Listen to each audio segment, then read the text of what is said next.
श्री स्वामी समर्थ सर्वांना. कशा आहात तुम्ही सर्वजण? स्वस्त असाल, मस्त असाल, स्वामींच्या सेवेमध्ये रममाण असाल अशी मी स्वामीचरणी प्रार्थना करते. सर्वप्रथम मनापासून तुमची क्षमा मागते, कारण जवळजवळ दीड महिना झाला मी कुठलीही सेवा, कुठलाही उपाय, कसल्याच प्रकारचं काहीच मी चॅनलवर टाकलेलं नाही आहे. त्यासाठी आणि इतका म्हणजे 3 वर्षानंतर आपल्याला अधिक मास येतो. त्या अधिक मासामध्ये खूप काही सेवा करायच्या होत्या, खूप काही सेवाचं फळ आपल्याला मिळणार होतं आणि खूप खूप काही माहिती माझ्याकडं होती. पण काही कारणास्तव मी ती माहिती तुमच्यापर्यंत पोहोचू शकले नाही. त्याबद्दल तुमची मनापासून परत एकदा खूप खूप मनापासून माफी मागते. कारण म्हणजे ही जी वेळ आहे ती नंतर येणार नाही, कारण 3 वर्षानंतर हा योग येत असतो. आणि अधिक मासामध्ये खूप सारं काही उपाय होते. पितरांचे असेल, आपल्या मुलीसाठी असेल, आईची ओटी, हे सगळं जे काही होत्या, जे काही सेवा होत्या, विष्णू भगवद्गीतेचं पारायण वगैरे, हे सगळ्या काही गोष्टी होत्या त्या करायच्या. म्हणजे कशा करायच्या, का करायच्या, त्याचं फळ काय मिळतं, ते केल्यानं काय होतं, नाही केल्यानं काय होतं, ह्या सगळ्या बऱ्याच काही माहिती होत्या माझ्याकडं. पण ती माहिती मी तुमच्यापर्यंत खरंच पोहोचू शकले नाही, कारण माझी पण अडचण होती. त्यामुळे मला म्हणजे व्हिडिओ बनवता आलं नाही आणि तुमच्यापर्यंत पोहोचवता आलं नाही. त्यासाठी खरंच मनापासून तुमची माफी मागते.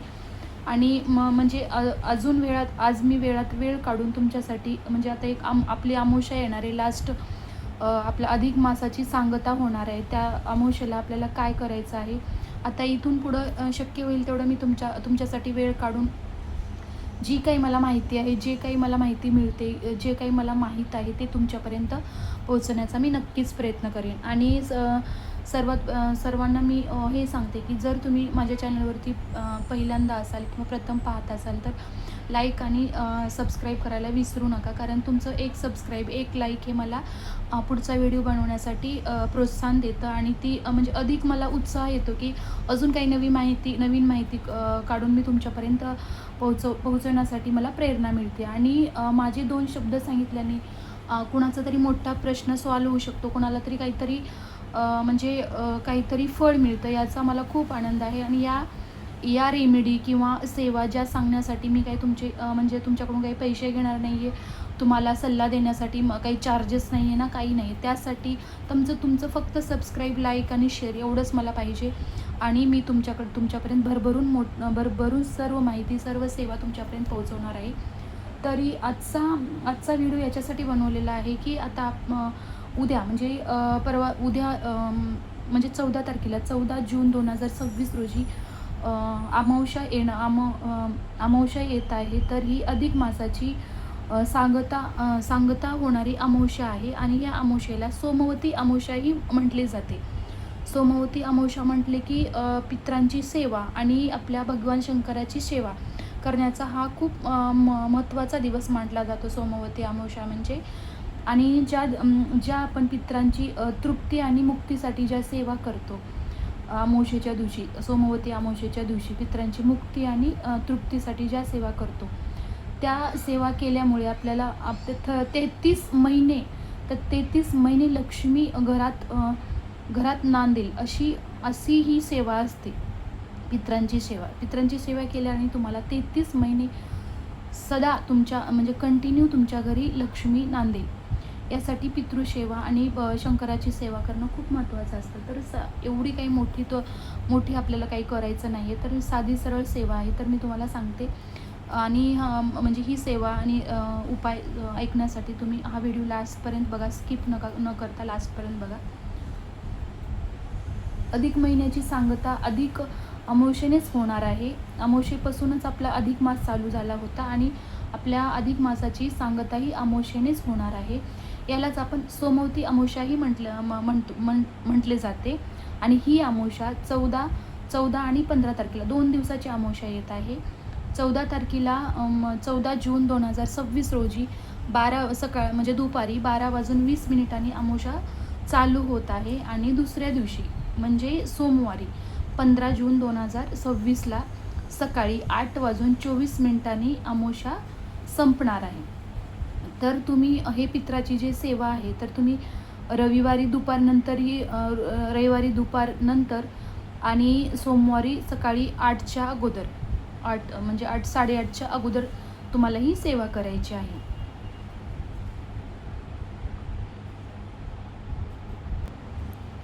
आणि प्रत्येक अमावस्येला आणि पौर्णिमेला ज्या म्हणजे साध्या म्हणजे जे उपाय करायचे असतात तर तुम्हाला माहीतच आहे. म्हणजे सकाळी लवकर आपल्याला उठायचं आहे आणि गंगा स्नान म्हणजे पौर्णिमेला आणि अमावस्येला गंगा स्नानाला खूप महत्त्व आहे. पण असं आहे की आपण काही गावात राहत नाही. गावामध्ये जरी असाल तरी आता पहिल्यासारखी नदी किंवा मोठं नदी किंवा असं म्हणतात ते काही नाही आहे. तर आपण कुठल्याही नदीमध्ये आपण अंघोळ करणं आपल्याला शक्य नाही. तर त्यासाठी आपण काय करायचं आहे, तर आपल्या अंघोळीच्या पाण्यामध्ये आपल्याला गंगाजल टाकून आपल्याला स्नान करायचे आहे. गंगाजल टाकलं तर आपल्याला गंगा स्नान झाल्यासारखं होतं. तर आपल्या अंघोळीच्या पाण्यामध्ये गंगाजल टाकायचं आहे आणि आपल्याला अंघोळ करायची आहे. अंघोळ झाल्यानंतर पूर्ण घर स्वच्छ करून घ्यायचं आहे. आणि लादी पुसत असताना मी प्रत्येक वेळेला तुम्हाला सांगते, आपल्या घरातली निगेटिव्हिटी निघून जाण्यासाठी ज्यावेळेस आपण लादी पुसत असतो त्यावेळेस आपल्याला मग त्यामध्ये खडी मीठ टाकायचं आहे. खडी मीठ आणि हळद टाकूनच आपल्याला, बाकी तुम्ही डेटॉल वगैरे जे काही अँटीसेप्टिक असतं ते तुम्ही टाकू शकता, पण त्याचसोबत हळद आणि खडी मीठ आपल्याला टाकायचं आहे. लादी पुसत असताना पूर्ण घर स्वच्छ करून घ्यायचं आहे. आणि उंबऱ्यावरती हळदीचं लेपन लावायला विसरायचं नाही आहे. हे तर मेन आहे की आपण म्हणजे जसं तुम्हाला शुक्रवार, गुरुवार, बुधवार जे काय जेव्हा केव्हा तुम्हाला वेळ भेटेल तेव्हा हळदीचं लेपन उंबऱ्याला लावायला विसरू नका. आणि अमावस्या पौर्णिमेला तर नक्कीच लावायचं. तर दाराला हळदीचं लेपन करायचं, म्हणजे उंबऱ्याला हळदीचं लेपन करायचं आहे. मुख्य दरवाजा स्वच्छ कपड्यांनी पुसून घ्यायचा आहे. हळदीचं लेपन करत असताना त्यामध्ये अष्टगंध टाकायचा आहे आणि तुम्हाला गोमूत्र टाकायचं आहे त्यामध्ये हळदीमध्ये. नंतर उंबऱ्याला लेपन करायचं आहे. आणि त्यानंतर मुख्य दरवाजा आपल्याला पाण्याने स्वच्छ पुसून घ्यायचा आहे. त्यावर स्वस्तिक काढायचं आहे. त्यावरती स्वस्तिक काढायचं आहे. श्री गणेशाय नमः, शुभ लाभ, जे काही तुम्हाला कुंकाने काढायचं आहे ते पण. त्यामुळे कसं घरातली निगेटिव्ह एनर्जी वगैरे बाहेरून आपण जेव्हा येतो आपल्यासोबत जी निगेटिव्ह एनर्जी येते ते निगेटिव्हिटी त्या दारातच हळदीचं लेपन हे ते निगेटिव्हिटी आपल्या दारामध्ये एंट्री न होऊ देण्यास मदत करते. त्यासाठी हळदीचं लेपन करायचं आहे घर स्वच्छ झाल्यानंतर. आपल्याला सूर्याला आंघोळ झाल्यानंतर सूर्याला आपल्याला अर्जी द्यायचा आहे. अर्जी देणे म्हणजे काय, सूर्याला जल अर्पण करणे, सूर्याकडे बघून जल अर्पण करणे. आणि ओम सूर्यदेव हे जल अर्पण करत असताना ओम सूर्यदेवाय नमः, ओम सूर्यदेवाय नमः हा मंत्राचा जप करत आपल्याला सूर्याला जल अर्पण करायचं आहे. आणि अजून एक तुम्हाला सांगते, हे बघा, सर्व देवांपैकी साक्षात दर्शन देणारे हे आपले सूर्यदेवच आहे. सूर्यदेव जगातल्या प्रत्येक व्यक्तीला, म्हणजे जे जिवंत प्राणी आहेत, माणूस आहेत, जे काही जिवंत व्यक्ती आहे प्रत्येकाला सूर्यदेव हे प्रत्यक्ष दर्शन देतात. प्रत्यक्ष ते दिसतात आपल्याला, प्रत्यक्षात ते आपल्या समोर आहेत सूर्यदेव. आणि सूर्याला जे आपण म्हणजे समोरासमोर जे मागतो ते आपल्याला नक्कीच मिळतं.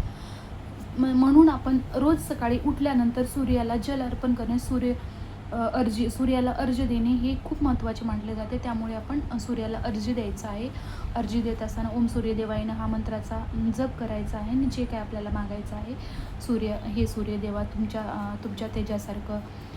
तुमच्या तेजासारखं माझ्या आयुष्यामध्ये तेज राहू द्या, किंवा जे काय असेल ते आपल्याला ते सूर्यदेवाकडे आपल्याला मागायचं आहे आणि अर्घ्य द्यायचं आहे.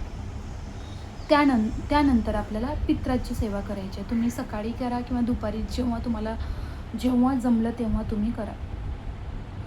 तर पित्रांची सेवा म्हणजे काय,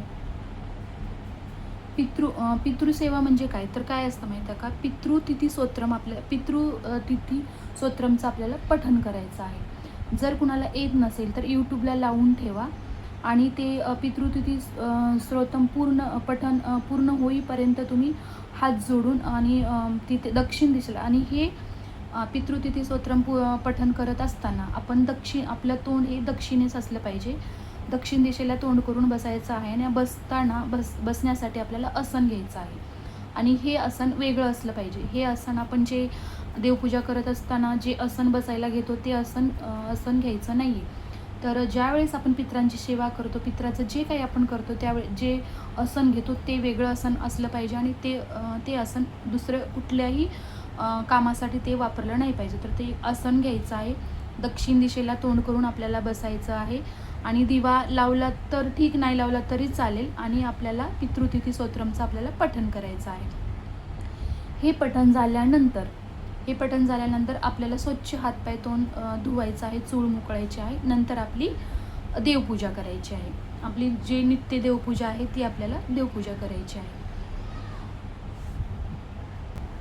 अजून एक तुम्हाला सांगते, जे आपण पितृपूजा म्हणजे पठण करताना जे आपण आसन घेतलं आहे बसायला, ते आसन आपले पितृतिथी स्तोत्र पठण करणं पूर्ण झाल्यानंतर ते आसन अशा ठिकाणी ठेवा की त्या आसनाला दुसरा कुणाचा हात लागला नाही पाहिजे आणि आपण घरात नसताना किंवा कधी हे बसण्यासाठी कोणी ते घेतलं नाही पाहिजे. अशा ठिकाणी ते तुम्हाला आसन ठेवायचं आहे. ते आसन फक्त पितृसेवा करत असतानाच वापरायचं आहे.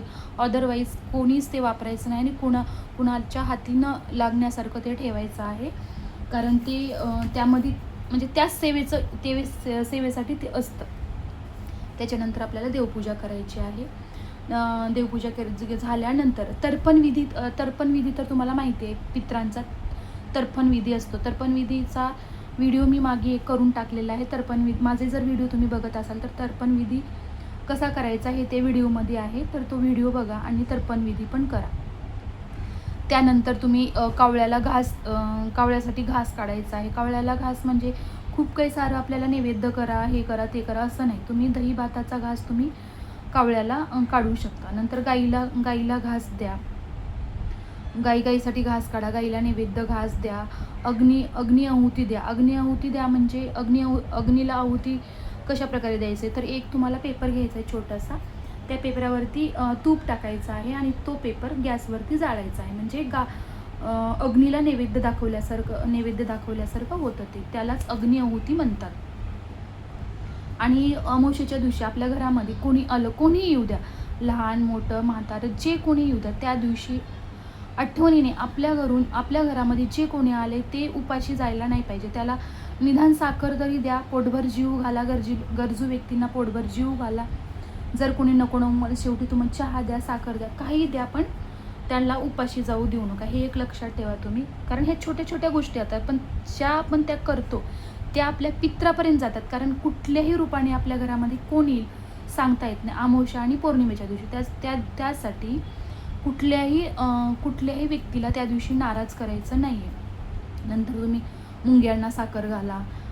कीटक म्हणजे बाहेरचे कीटक जे असतात त्यांच्यासाठी तुम्ही कुठलंही अन्न, साखर, कुठलंही अन्न तुम्ही टाकू शकता. म्हणजे कोणत्याही. अजून एक, गरजू व्यक्तीला त्या दिवशी मदत करा. गरजू म्हणजे अगदी त्याला भूक लागली आहे, तहान लागली तर त्याला पाणी द्या. भूक लागली त्याला काही अन्नदान करा. म्हणजे असं काही खूप मोठं अन्नदान करा असं नाही आहे की तुम्ही पूर्ण पंचपक्वान्न त्यांना दिलं पाहिजे असं काही नाही.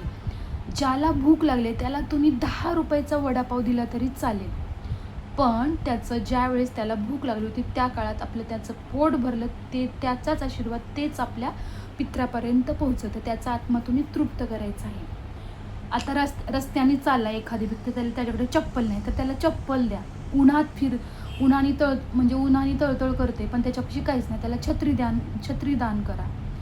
कुठल्याही प्रकारे तुम्ही अन्नदान करा, वस्त्रदान करा, जे काय असेल, पण ते गरजू व्यक्तीला तुम्ही दान करा.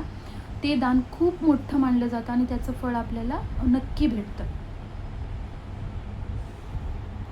अजून एक, आणि ही सोमवती अमावस्या जी आहे ना, ती सोमवती अमावस्या ही भगवान शंकराच्या उपासनेचा दिवस मानला जातो. म्हणून या दिवशी भगवान शंकराचा पण बरेच जण उपवास करतात. आणि अजून एक तुम्हाला सांगते, भगवान शंकर हे पित्रांचे देवसुद्धा आहेत. म्हणून पित्रांची सेवा, भगवान शंकराची सेवा कोणतीही करा तुम्ही. पित्रांची पण करा, शंकराची पण सेवा करा. शंकराची सेवा केला तरी पित्रांची सेवा केल्यासारखं होतं. जे काही तुम्हाला जमेल तर दोन्ही करा. आणि मी सांगितलं तुम्हाला की भगवान शंकर हे पित्रांचे देवसुद्धा आहेत. त्यामुळे भगवान शंकराची पूजा करा, पित्रांची पूजा करा, दोन्ही. आणि एकाच दिवशी नाही, तुम्ही रविवारी करा, सोमवारी करा. 2 दिवस तुमच्याकडे आहेत. काही सेवा तुम्ही रविवारी करा, काही सेवा सोमवारी करा, जसा तुम्हाला वेळ भेटेल तसं. आणखी नाही, पिंपळ मोक्ष म्हणजे काय, तुम्हाला अमावस्येच्या दिवशी पिंपळाखाली जायचं आहे, पण पिंपळाला स्पर्श करायचा नाही आहे, हे तुम्ही लक्षात ठेवा. पिंपळाला कसलाच स्पर्श करायचा नाही आहे तुम्ही. आणि पिंपळाला जात असताना तुम्हाला एक तांब्यामध्ये तांब्यावरून पाणी घ्यायचं आहे. त्या पाण्यामध्ये काळे तीळ टाकायचं आहे, साखर टाकायची आहे आणि तांदूळ टाकायचे आहे. या 3 वस्तू तुम्हाला टाकायच्या आहे आणि पिंपळाच्या खाली जायचं आहे. आणि अजून एक करू शकता तुम्ही, दीपदान.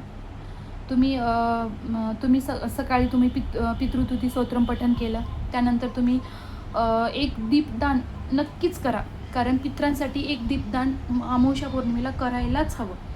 दक्षिणेलाच तोंड करून, आणि शक्यतो कणकेचा दिवा असावा तो. पितरांसाठी ज्या वेळेस तुम्ही दिवा करतो तो दिवा हा कणकेचाच असला पाहिजे. कणकेचा दिवा करायचा आहे, त्यामध्ये 2 वातीची 1 वात करायची आहे आणि दक्षिण दिशेला तोंड करून हा दिवा लावायचा आहे. आणि हा दिवा लावल्यानंतर आपल्याला प्रार्थना करायची, हे पितृदेवताय नमः, हे पितृदेवताय नमःची प्रार्थना करायची. पितरांना क्षमा मागायची आहे आणि तुमचा आशीर्वाद आमच्यावरती राहू द्या असं त्यांना सांगायचं आहे. हे जे काही आहे ते तुमचंच आहे, जे म्हणजे तुम्ही करून ठेवलेलंच आहे, आणि तुमचा आशीर्वाद माझ्या मुलांवर, माझ्या घरावरती असू द्या, असं जी काही प्रार्थना तुमच्या मनात आहे ती करायची आहे. आणि तुमचा आशीर्वाद आमच्यावरती सतत असू दे ही प्रार्थना करायची आहे. तुम्हाला घरी किंवा पिंपळाच्या झाडाखाली जिथे कुठं तुम्हाला करायचं तर एक दीपदान करा. पिंपळ मोक्षम म्हणजे ते पाणी तुम्हाला जल अर्पण करायचे, पिंपळाला स्पर्श न करता पिंपळाला जल अर्पण करायचे.